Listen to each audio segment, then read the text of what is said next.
Hi, I'm Adam. And I'm Phoebe. And we're the couple behind In the Great Wide. We recently visited Death Valley National Park for the first time. Yeah, we spent 3 nights there, and we tried to pack in as much as we could, of course taking into consideration the heat in the afternoon there because it is Death Valley, and also my back injury because I am still recovering. Dante's View was actually lower on our list of attractions because it felt a little far out of the way compared to the other stuff we wanted to do, but we managed to fit it in, and we're really glad we did. Yeah, it's about a 40-minute drive from the Furnace Creek Visitor Center, where you can get a free paper map when you pay the park entry fee. You should not rely on Google Maps in Death Valley because there is very little signal in the park. We essentially had no signal unless we were in the Furnace Creek Visitor Center. Yeah. That was about it. Yeah. So make sure that you check online before your trip for road closures within the park, but you can also ask the park rangers at the visitor center for any updates as far as road conditions. Roads in Death Valley really need constant repairs because the landscape is so unforgiving with floods and winds taking out roads entirely. Assuming the road is open, though, and you have your paper map, then you are good to go. Luckily, all the roads you need to take to get to Dante's View are paved. But you need to keep your eyes peeled on when you're driving on the 190 for the sign pointing to the turnoff for Dante's View because it is really easy to miss. Yeah. It's 40 minutes each way, and it may sound like a long drive just to go to a viewpoint, but the drive there and back is absolutely beautiful. Yeah, you get to see a lot of different textures in the landscape as you climb in elevation because Furnace Creek is about at sea level. You'll actually drive past a sea level sign. Yeah. And Dante's View is up at 5,575 feet. That's over a mile. Yeah. A mile up into the sky. So over 40 minutes, you will drive up in elevation over a mile. So it's a lot. If you're visiting in the spring, just look for the flashes of yellow on the sides of the road as you're driving because this drive is one of the best places to see wildflowers in the park. And you will know that you are almost at the viewpoint because the road will suddenly get much steeper.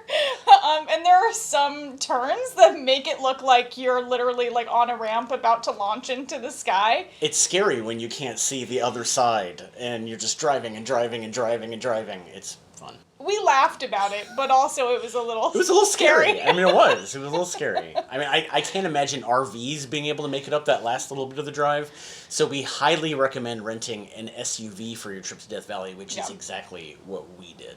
But when you get to the viewpoint, there's a decently sized paved parking lot, which was pretty empty when we visited. We had absolutely no problem getting a parking spot. Yeah. And the thing that I really like about this viewpoint is that there is no hiking necessary to get to the viewpoint once you've parked. The viewpoint surrounds the parking lot, so you can literally step out of your car and walk up to and look out. It's pretty nice. Makes it so much easier on me since I am still recovering from my back injury, and hills are very difficult still. Just off the parking lot, there is a short trail you can hike along the mountain ridge to get even more views if you want, but it's not necessary. You can see beautiful views just stepping out of your car. Yeah, you can hike up there. We didn't because of my back, but I'm sure it's beautiful as well. What you'll be looking down at when you're on top of Dante's View looking out is Badwater Basin, which we did a whole other video about that I'll link in the description because it is a fascinating place. Yeah, and I'm so glad that we got to visit while Lake Manly was there in Badwater Basin because it made our visit to Dante's View so much more magical.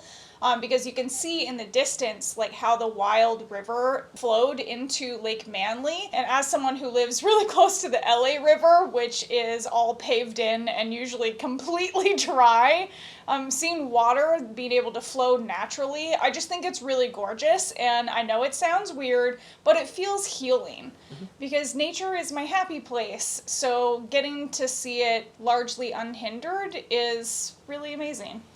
If you look down, pretty much straight down, you can also see the walkway leading out from the parking lot at Badwater Basin, which looks so cool from so far up.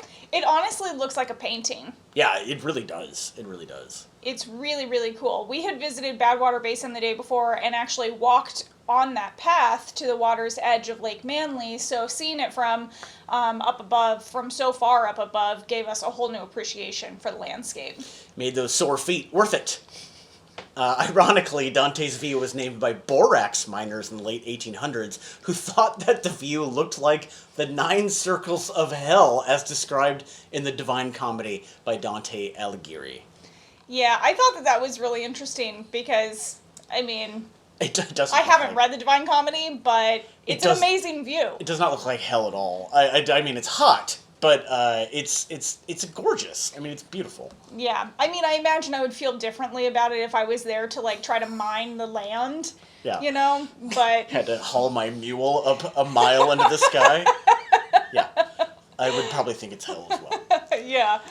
So we ended up spending about 20 minutes at the viewpoint, reading all the informational signs and obviously taking in the incredible views before driving back down and around the mountain to get to Badwater Basin for sunset, which was amazing thanks to the reflections on Lake Manly. Yeah. A lot of people say Dante's View is one of the best places in Death Valley to watch sunrise and sunset and to stargaze, but honestly, the winding road getting to and from Dante's View would be really scary to do in the dark. Yeah, I mean, I'm sure the stars and the views like would be incredible up there. Yeah. But keep in mind that Death Valley is a certified dark sky park, which means there are absolutely no street lights to help you navigate at night.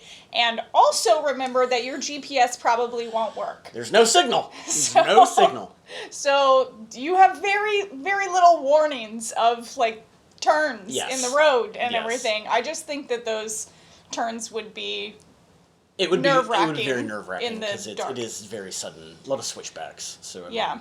But we were more than happy to visit 2-ish hours before the sunset. It was still gorgeous. The sun was still technically going down. Yeah. It was still really pretty. Yeah. And I'm so glad that we went to Badwater Basin and then up to Dante's View and then back down to Badwater because I think it really gave us a greater appreciation for the landscape as we were experiencing it. Death Valley is a 5-hour drive from Los Angeles, but only 2.5 hours from Vegas, so you can make a day trip out of it if you want to, but there's a surprising amount of stuff to see in Death Valley, so we recommend staying a night or two at one of their campgrounds or resort hotels. Let us know, would you be willing to drive out there for these views? Because we did. And if you've been to Death Valley, let us know your favorite thing you did there in the comments. And if you have any questions about visiting Death Valley National Park, you can leave those in the comments as well, and we will do our best to help you find the answers. Thanks for watching, and we'll see you in the Great Wide somewhere.